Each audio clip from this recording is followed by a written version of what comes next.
afternoon. I'm Raine Musñgi. This is Newsfeed. The Philippine Central Bank continues its easing cycle as widely expected.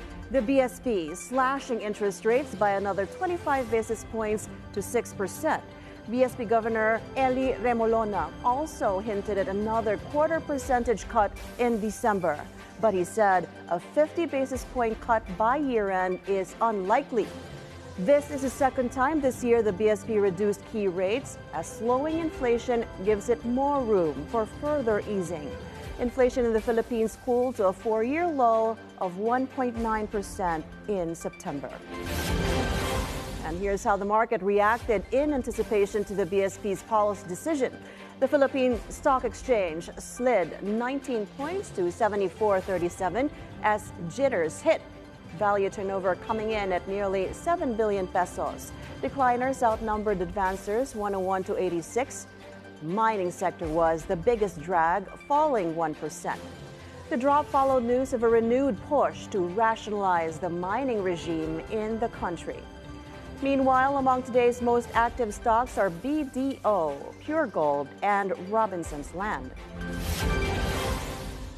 DMCI Holdings secures shareholder approval to raise 10 billion pesos through the sale of preferred shares to the Consunji family's privately held firm Dacon Corporation. The funds will be used to finance DMCI's planned acquisition of Cemex, the country's fourth largest cement manufacturer. DMCI Chairman Isidro Consunji assures shareholders the share sale will not affect the conglomerate's dividend policy.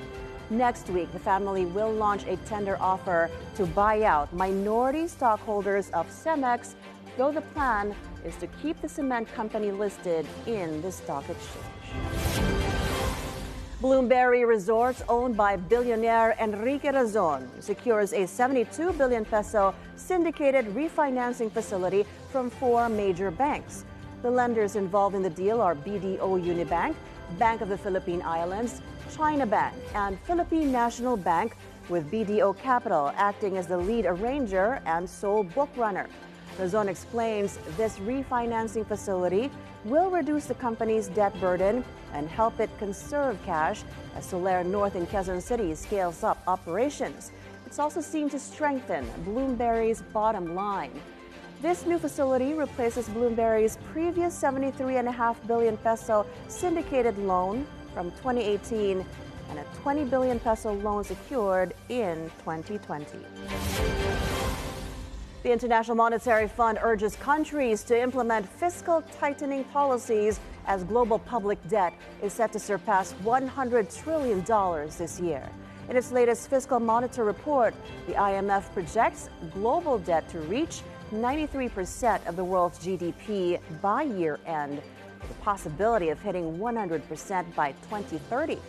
In a worst-case scenario where weak growth, tight financing, and policy uncertainty persist, public debt could soar to 115% of global GDP in just 3 years. That's 20 percentage points above current estimates. The IMF says now is the time for fiscal adjustments as economies enjoy solid growth and low unemployment. Inflation in the UK falls to its lowest level in more than 3 years. The headline rate came in at 1.7% in September, lower than market expectations of 1.9%. This is also below the Bank of England's target of 2%.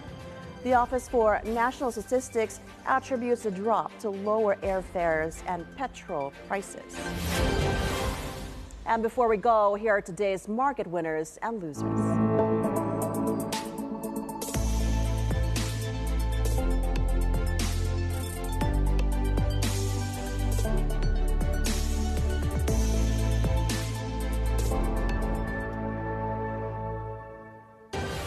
And those are the news this hour. I'm Raine Musñgi. Stay tuned to BNC on Free TV Channel 31, Channel 24 on Cignal, and on our website, bnc.ph.